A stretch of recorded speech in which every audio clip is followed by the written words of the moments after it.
Namaskar, Dilip Singh Advocate, and you are most welcome to my channel Legal Outlook by Dilip Singh.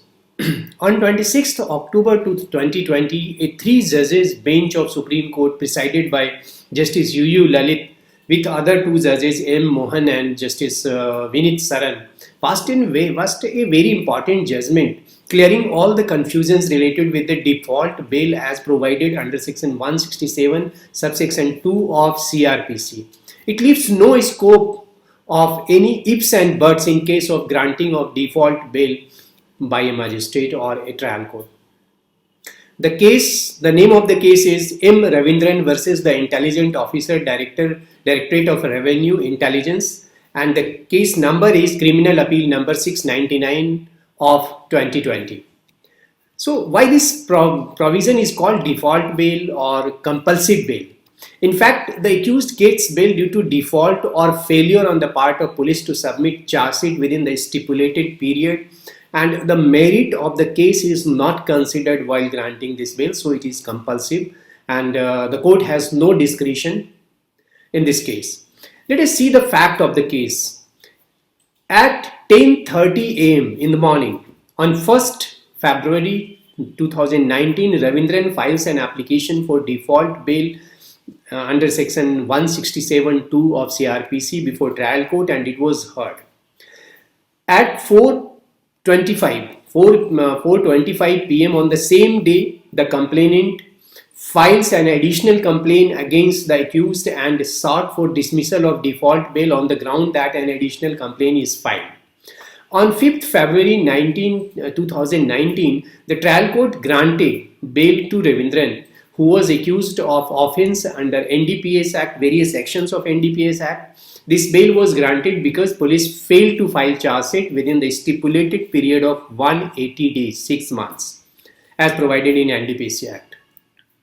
Trial court allowed the bail application on the ground that court has no power to intervene with the indefeasible right of accused in case of charge sheet is not filed within the stipulated period as provided under section 167(2) of CRPC.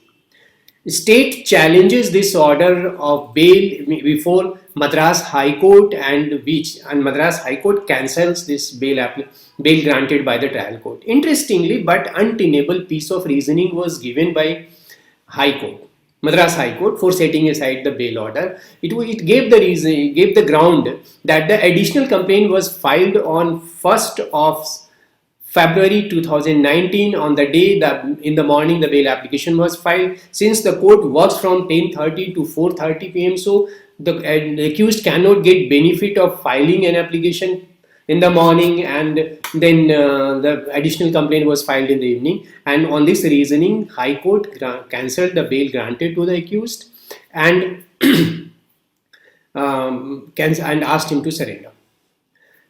The issue before matter reaches to Supreme Court. The issue before Supreme Court were twofold. First, whether the indefeasible right accruing to the accused under section 167(2) of CRPC gets extinguished by subsequent filing an additional complaint by the investigating agency. The second question was whether the court should take into consideration the timing of filing of application of default bail or the timing of the disposal of application of bail. So these two questions were considered. But before we proceed further, finding of Supreme Court in this case, let us understand and see what the section 167 subsection 2 says in CRPC. 167 is procedure when investigation cannot be completed in 24 hours. Subsection 2 says the magistrate may authorize the detention of the accused in police custody for a maximum period of 15 days. Now the proviso A is added to authorize the magistrate to extending the custody, but not more than 15 days. But in case of judicial custody, it can be of more than 15 days. The judicial custody is to be extended up maximum up to 19 days when the offence is punishable with death, imprisonment or life, or imprisonment for not less than 10 years, and 60 days period is given where the investigation relates to the other offences. So these two categories is created on the basis of the seriousness of the offences, by which the period of judicial custody can be extended. And if another explanation is that which is more important part of section 167(2) is, on expiry of the said period of 90 days or the 60 days, as case may be, the accused shall be released on bail if he is prepared to and does furnish bail application. So within this period, if charge sheet is not filed, then the accused is entitled for bail. And here it is very important to see the explanation 1 given in 167(2). The accused shall be detained in custody so long as he does not furnish bail. So the catch point is, the accused has to furnish the bail to the satisfaction of the magistrate or the trial court or the special court, as in the different cases it happens. Here in the NDPS Act, the special court tries the matter. This explanation is of great significance. The intention of legislature is very clear, that there is no discretion on the part of magistrate to decide the bail application. Just he has to see two facts. First, whether 90 days or 60 days period has been over, and second, whether the charge sheet has been filed or not. Just two things we have to see. But in case of NDPS Act, there is a specific provision of section 36A subsection 4 of the NDPS Act, which provides for offence trial. 36 provides for offence triable by a special court. It describes the offences punishable under section 19, 24 or 27, or for offences involving commercial quantity.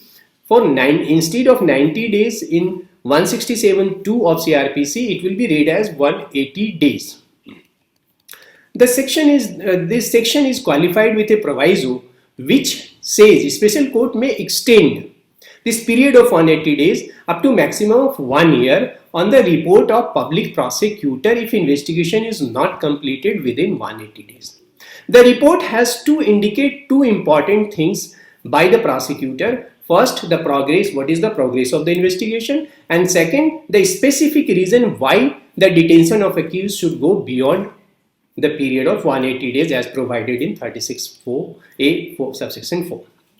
In the present case, it is admitted fact that the public prosecutor had not filed any such report within 180 days period for seeking extension of this period, investigation time for up to 1 year for filing the additional report or additional complaint of the trial court.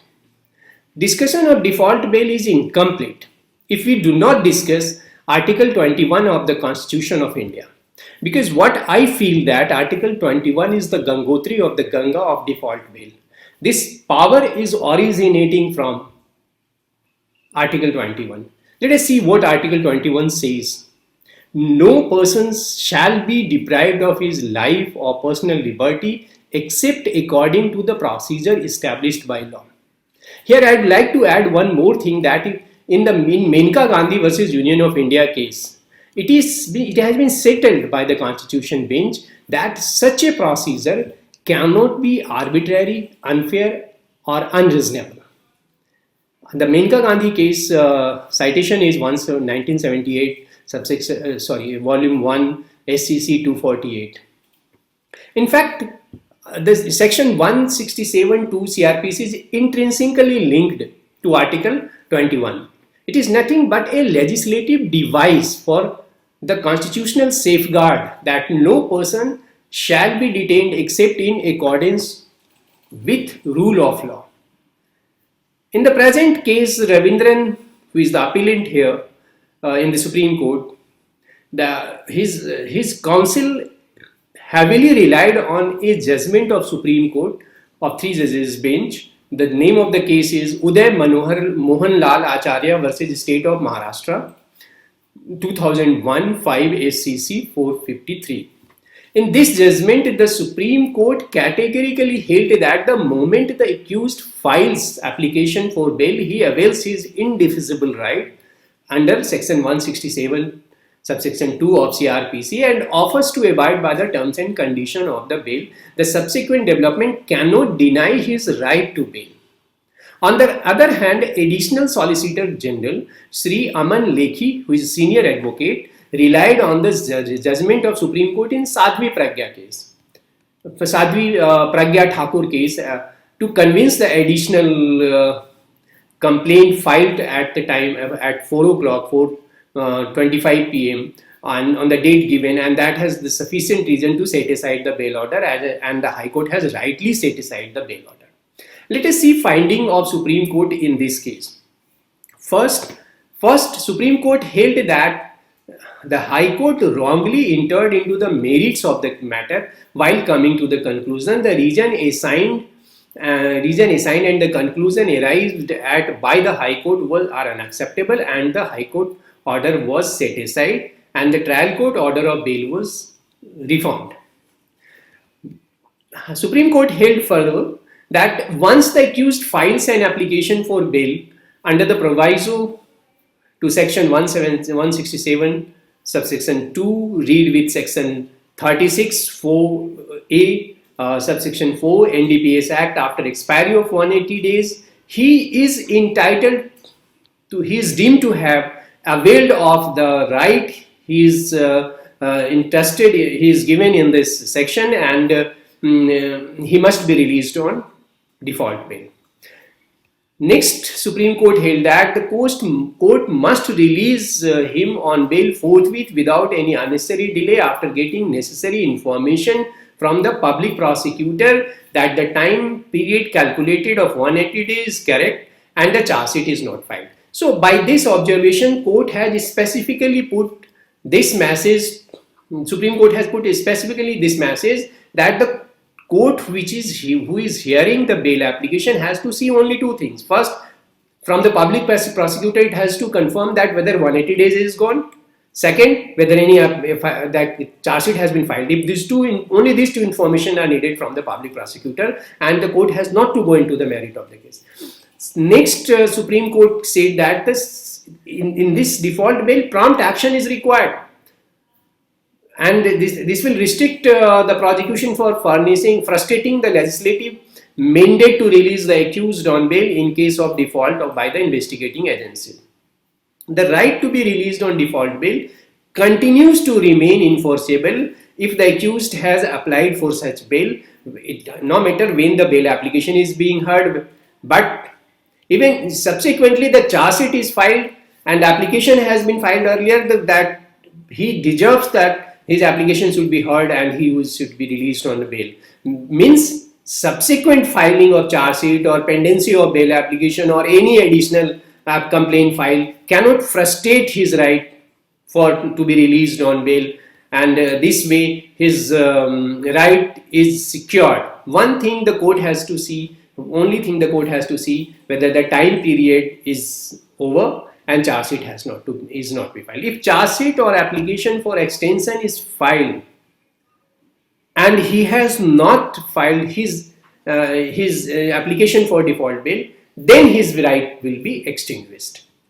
The magistrate, however, will be at liberty to take cognizance of the case or grant further time for completion of investigation if the application for extending the time or investigation is filed earlier, and he has every right to do that. The judgment of Supreme Court in this case is in true sense a respect to the Article 21 of the Constitution of India. Before concluding, let me share a brief history of section 167 subsection 2 of CRPC.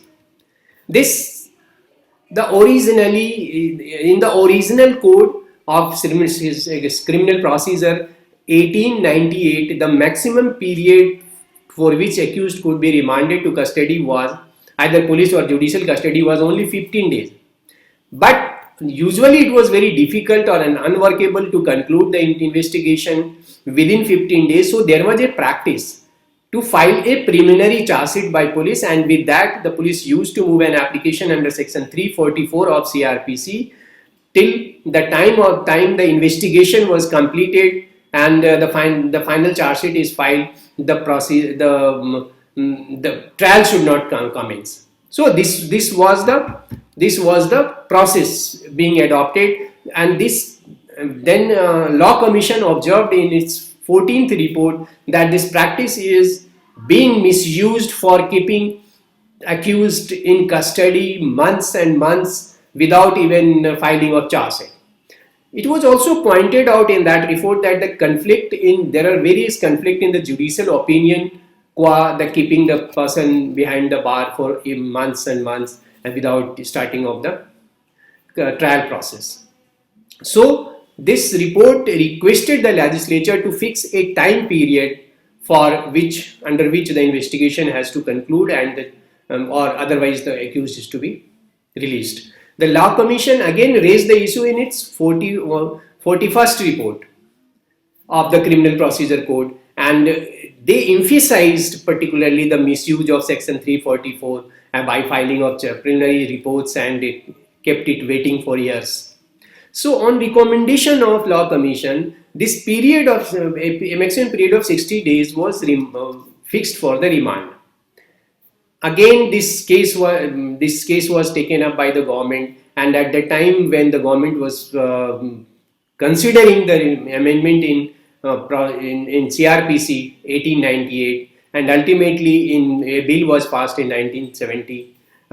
Bill was introduced in 1970, and this finally what we see, the period of 60 days or 90 days is in section 167 subsection 2, which is in the present form, came into existence with the amendment in 71. I'm sure you would have enjoyed this video, and you will find that this provision, which is very important in criminal trial, and every person, whether he is a lawyer or he is a common man, must know, because this is a great right entrusted by the legislature to the judiciary to secure the right of freedom and personal liberty of an accused. Thank you very much for watching this video. Kindly subscribe to my channel if you have not subscribed. Please share your views by writing right now in the comment section so that I can come to know your ideas, which are very important for me. Thank you very much. Namaskar.